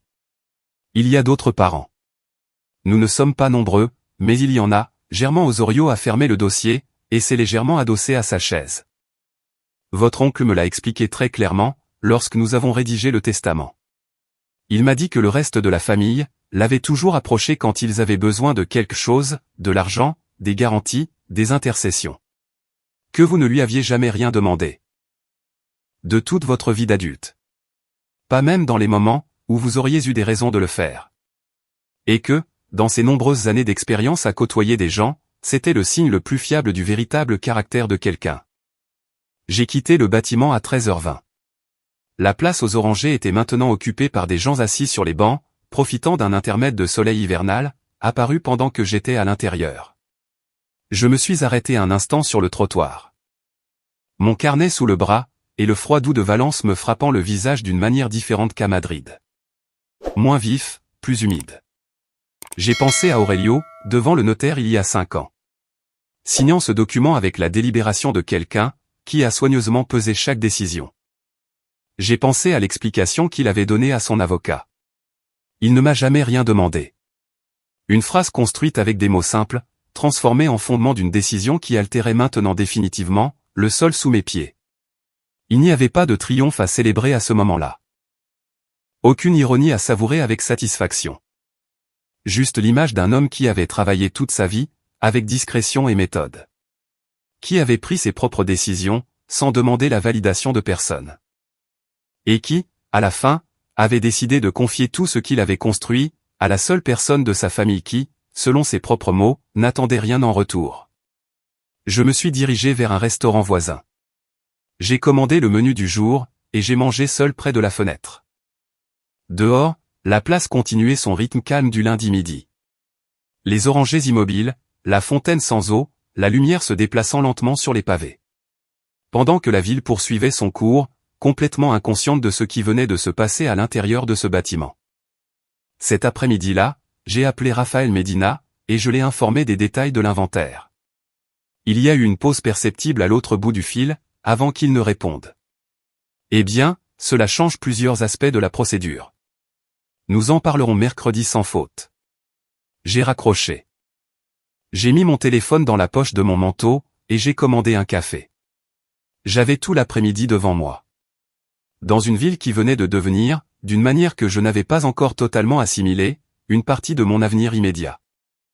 Je suis rentré à Madrid le mardi matin, par le premier train disponible. Mon carnet était rempli de notes, et l'inventaire d'Aurelio était rangé dans le dossier, que Germain Osorio m'avait remis à la fin de la réunion. J'ai pris place côté fenêtre. Pendant le trajet de retour, j'ai observé le même paysage qu'à l'aller, mais en sens inverse. La plaine castillane, avec sa couleur ocre, et son honnêteté sans fioriture. Et j'ai pensé à tout ce qui avait changé, en l'espace de seulement 8 jours. Ce n'était pas une réflexion sentimentale. C'était un exercice d'orientation.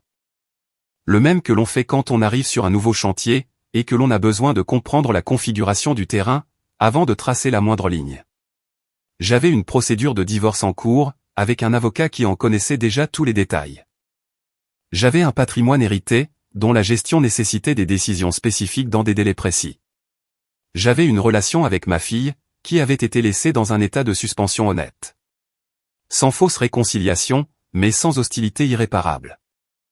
Et j'avais, pour la première fois depuis de nombreuses années, un emploi du temps qui dépendait exclusivement de mes propres priorités. Le mercredi matin, avant de me rendre sur le chantier, je suis passé au bureau de Raphaël Medina, avec la documentation de Valence. Nous avons passé 1h15 à examiner l'inventaire, et à analyser comment l'héritage affectait l'accord de séparation, signé le 13 janvier. Raphaël a été direct, comme à son habitude. Les biens hérités après le début de la procédure de séparation, ne font pas partie de la communauté de biens conjugal, selon la législation en vigueur. Mais il y a des clauses dans l'accord que vous avez signé, qui vous sont défavorables à d'autres égards. L'usage du domicile conjugal a été accordé à votre femme indéfiniment, sans compensation financière équivalente. Et il y a une renonciation implicite à certaines parts des biens mobiliers, qui devraient être revus. Quelle est la marge de manœuvre pour le modifier? La procédure n'a pas encore été ratifiée par le juge. Il y a une fenêtre pour déposer une demande de modification de l'accord, avant cette ratification. Ce n'est pas simple, mais c'est viable, si nous agissons cette semaine. Je l'ai autorisé à procéder. Quand je suis sorti dans la rue, le soleil était déjà haut, et le froid madrilène avait un peu diminué, par rapport au jour précédent. J'ai conduit jusqu'à Rétafé avec la tête organisée. Le reste de la matinée sur le chantier s'est déroulé avec la normalité des jours où le travail absorbe exactement ce qu'il doit absorber. C'est le jeudi, que les choses ont pris une direction que je n'avais pas exactement anticipée. J'ai reçu 4 messages dînés au cours de cette journée, à des intervalles irréguliers. Le premier est arrivé à 10h du matin, et était bref, elle demandait si l'on pouvait se parler. Le deuxième, à 12h30, insistait sur le fait qu'il y avait des choses à clarifier entre nous deux, avant que la procédure n'aille plus loin. Le troisième, à 15h, avait un ton différent, plus tendu. Elle mentionnait qu'elle avait entendu des choses sur la situation, qu'elle voulait discuter directement avec moi. Le quatrième est arrivé après 18h, et ne posait plus de questions. Elle disait qu'elle avait besoin de me voir. Que c'était important. Qu'elle ne pouvait pas attendre que les avocats gèrent tout. Je n'ai répondu à aucun d'entre eux. Non pas parce que je construisais une position tactique. Ni parce que j'appréciais le silence comme un outil. Mais parce que tout ce que j'avais à dire à Iné, je l'avais déjà dit le samedi matin, avec la clarté que le moment exigeait.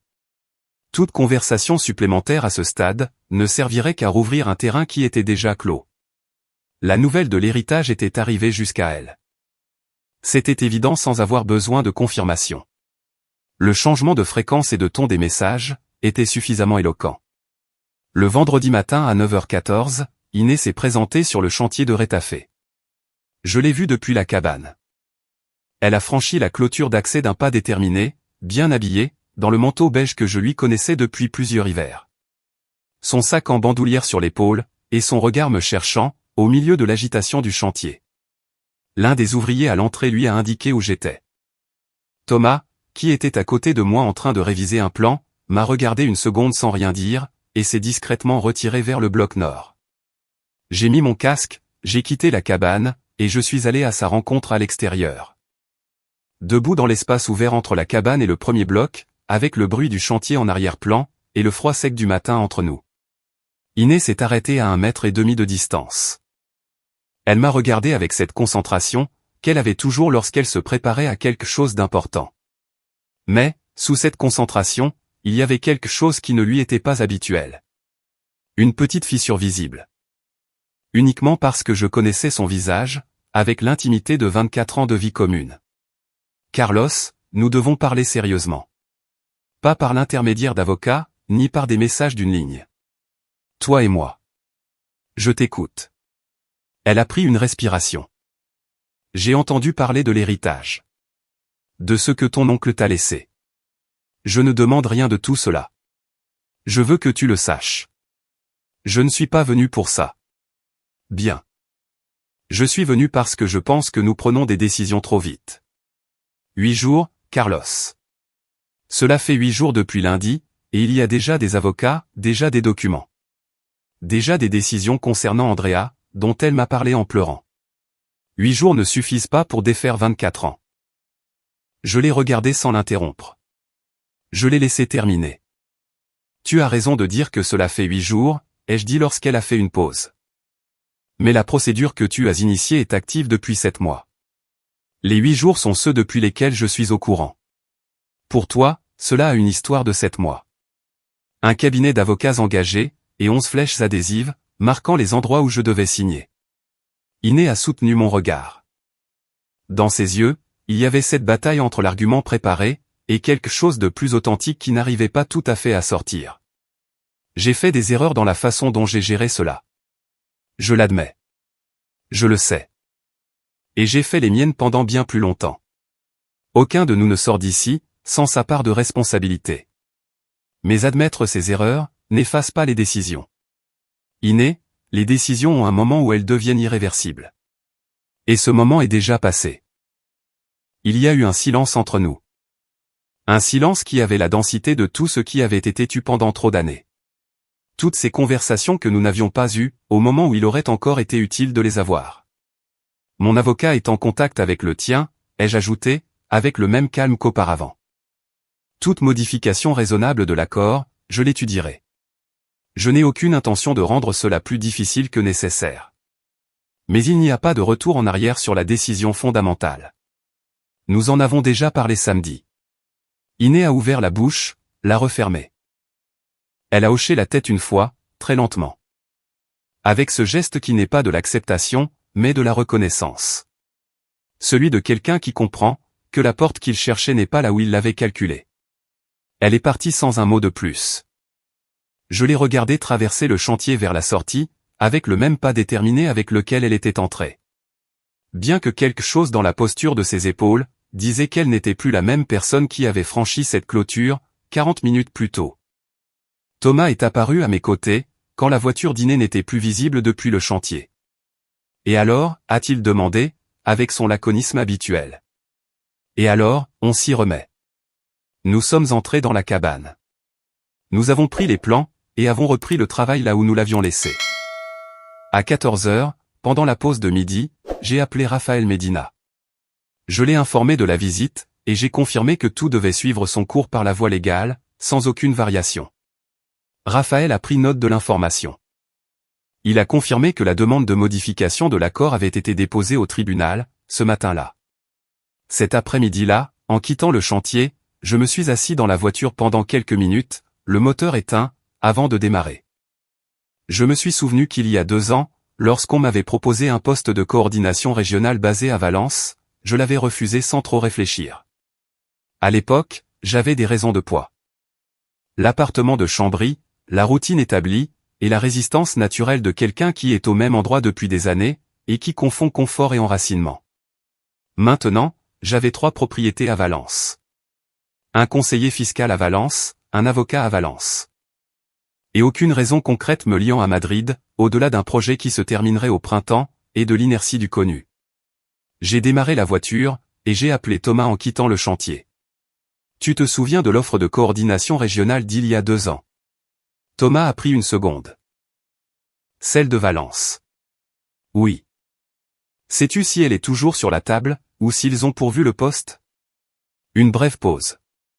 Alors, laisse-moi passer un appel cet après-midi, et je te tiens au courant. J'ai raccroché, et j'ai conduit vers Madrid sur la M40, dans la circulation de fin d'après-midi, avançant lentement sur la voie de droite. Dehors, la ville s'étalait sous un ciel qui commençait à s'assombrir à l'est, avec ce bleu profond qui précède un crépuscule d'hiver. À l'intérieur de la voiture, pour la première fois en 10 jours, le silence n'avait aucun poids particulier. C'était juste du silence. Et à ce moment-là, c'était exactement ce dont j'avais besoin. Le lundi suivant, j'avais déjà pris ma décision. Pas de conversation futile, pas de remise en question de dernière minute. J'avais passé le week-end à revoir les plans du projet, et à organiser les tâches que je devrais déléguer si le déménagement se confirmait. Le dimanche après-midi, Thomas m'a appelé pour me dire qu'il avait parlé avec la direction. Et que l'offre tenait toujours. Valence t'attend, Carlos. Si tu veux vraiment le faire. Je n'ai pas eu à y réfléchir à 2 fois. Je lui ai demandé de formaliser le contact, et de confirmer ma disponibilité à partir du mois suivant. Le calendrier a avancé au cours de ces semaines, avec la précision d'un mécanisme fraîchement calibré. Raphaël Médina a géré la modification de l'accord. Le juge a accepté la demande, et la procédure de ratification a été reportée, pour permettre l'examen des clauses. Iné a envoyé un seul message bref, pour accuser réception de la notification du tribunal. Après cela, elle n'a plus jamais écrit. Andrea non plus. Et cette absence, loin de me troubler, a eu l'effet d'une surface lisse après la tempête. Ce n'était pas la paix, mais c'était le silence. Et c'était suffisant. Le 2 mars, je me suis installé définitivement à Valence. J'ai choisi l'appartement de l'Exemple, le même où Aurelio avait vécu jusqu'à sa mort. Les 2 autres ont été temporairement laissés vides. Germain Osorio et son conseiller fiscal ont géré toute l'administration juridique et fiscale associée. Le processus de succession s'est conclu sans aucun imprévu. Les impôts ont été réglés, et les documents officiels ont été transférés à mon nom. Ce dossier que j'avais récupéré un vendredi, contenait bien plus que de simples propriétés et des chiffres. C'était, d'une certaine manière, l'héritage intangible d'un mode de vie discret, méthodique et sans bruit. L'appartement d'Aurelio avait un agencement classique. Un long couloir, des portes en bois massif, et un salon qui s'ouvrait sur la rue avec des balcons en fer forgé. Rien à l'intérieur n'était ostentatoire. Mais chaque objet semblait avoir été délibérément placé, pour occuper sa place exacte. Les étagères étaient remplies de livres de comptabilité, et de manuels techniques de construction. Ce qui m'a fait sourire, par coïncidence ou par destin. Sur l'une des étagères, j'ai trouvé un petit carnet à couverture noire. Le genre de carnet où l'on note des choses, sans aucune prétention de permanence. Dans les premières pages, il y avait des comptes de dépenses, des listes d'entretien et des dates. Sur la dernière page, d'une écriture plus ferme, figurait une seule phrase soulignée. La dignité s'entretient de la même manière qu'une structure. Elle ne se répare pas quand elle s'effondre. Elle se renforce pendant qu'elle porte encore du poids. Cette phrase m'est restée. C'était le résumé parfait de ce qu'avait été sa vie. Et involontairement, la synthèse de la mienne au cours de ces dernières semaines. Le travail dans cette nouvelle ville a progressé en douceur. J'ai assumé un rôle de coordinateur régional à la fin du mois de mars. Les premières réunions avec les équipes locales ont confirmé ce que je soupçonnais. Retrouver une certaine routine professionnelle m'a maintenu stable. Vivre dans un endroit où toutes les rues étaient nouvelles, et où chaque coin de rue avait la capacité de me surprendre, a restauré une sorte de clarté que Madrid ne pouvait plus m'offrir. Ce n'était pas de l'euphorie, c'était de l'ordre. Et après une année de bruit intérieur, cela valait son pesant d'or. À la mi-avril, j'ai reçu une lettre notariée, certifiant la clôture définitive de la procédure de divorce. Raphaël me l'a envoyée avec une brève note. Sa manière habituelle de communiquer les conclusions, clôture conformément aux modifications approuvées. Pas d'appel. Statut final satisfaisant. Je n'avais pas besoin de plus de détails. J'ai classé la lettre dans le même dossier, qui contenait le testament d'Aurelio et le décret d'attribution de l'héritage. 3 documents qui, ensemble, racontaient l'histoire d'une transformation complète. Les mois suivants se sont écoulés sans aucun événement majeur. J'ai appris par des tiers qu'Iné avait vendu l'appartement de Chambry. Et qu'elle avait déménagé dans un appartement plus petit, près de son travail. Andrea était toujours à Madrid. Quelqu'un de notre cercle commun a mentionné qu'elle avait obtenu une promotion à l'école. Et qu'elle parlait de moi avec respect, bien que sans donner de détails. Je n'ai fait aucun geste pour la contacter, et elle non plus. Parfois, l'amour met du temps à trouver sa forme d'expression mature. En attendant, le silence peut en être le stade le plus digne. L'été est arrivé avec l'air dense de juillet, et un sentiment de clôture naturelle. 6 mois s'étaient écoulés depuis ce lundi dans la cuisine. Si quelqu'un me l'avait dit à l'avance, j'aurais dit que c'était trop long pour garder son calme. Mais la réalité devient étonnamment silencieuse, quand on arrête de justifier ce qui n'a plus besoin d'explication. Un après-midi, après une journée particulièrement longue, je suis allé me promener sans but précis dans le centre de Valence. J'ai traversé la Plaza del Ayuntamiento, où la lumière du soir se reflétait sur les bâtiments couleur sable. Et j'ai continué jusqu'au jardin du Turia. Je me suis assis sur un banc face au lit de la rivière asséchée. Cet immense espace qui était autrefois un fleuve, et que la ville avait transformé en parc. La métaphore était claire, et il n'y avait pas besoin de la forcer. Transformer ce qui était autrefois une inondation, en un endroit où l'on peut marcher avec sérénité. Ne pas reconstruire l'ancien lit du fleuve, mais donner un usage différent au vide. J'ai pensé à cela, et à la façon dont la vie, si on la laisse faire, finit par faire quelque chose de similaire avec nous. On pense que la perte nous ramène à la case départ, mais en réalité, elle nous déplace vers un autre terrain. Un terrain où les choses prennent de nouvelles proportions. J'ai allumé une cigarette, chose que je faisais rarement, et j'ai regardé la fumée se dissoudre dans l'air chaud du soir. Il n'y avait pas de triomphe à célébrer, ni de défaite à pleurer. Il y avait juste un homme, marchant dans la ville de son oncle, occupant un espace qu'il n'avait pas prévu, mais qui était désormais légitimement le sien. Sans dette émotionnelle en suspens envers qui que ce soit. Le téléphone a vibré dans ma poche. C'était un SMS. Andrea. Papa, je sais que tu es à Valence. Si jamais tu es d'accord, j'aimerais te rendre visite. Je n'ai pas répondu immédiatement. J'ai rangé mon téléphone, et je l'ai laissé reposer sur ma jambe. J'ai souri légèrement. Non pas sous le coup de l'émotion, mais par la reconnaissance qu'enfin, tout commençait à se mettre en place. Je répondrai plus tard, calmement. Quand le soleil a complètement disparu, je me suis levé, et j'ai marché vers la maison d'un pas assuré. Les lumières de la ville s'allumaient une à une, et l'air sentait la fleur d'oranger. J'ai pensé à Aurelio, à mon père, à l'homme que j'étais, et à celui qui marchait maintenant vers le bâtiment au vieux balcon. La vie n'avait pas rendu ce qui était perdu. Elle avait fait quelque chose de mieux. Elle m'avait rendu à moi-même, avec une clarté que je n'avais jamais eue auparavant. Et en ouvrant la porte de l'appartement, la dernière phrase du carnet d'Aurelio m'est revenue, avec une précision absolue, presque comme un murmure. La dignité se renforce, pendant qu'elle porte du poids. J'ai enfin compris, que c'était là le véritable sens de mon héritage.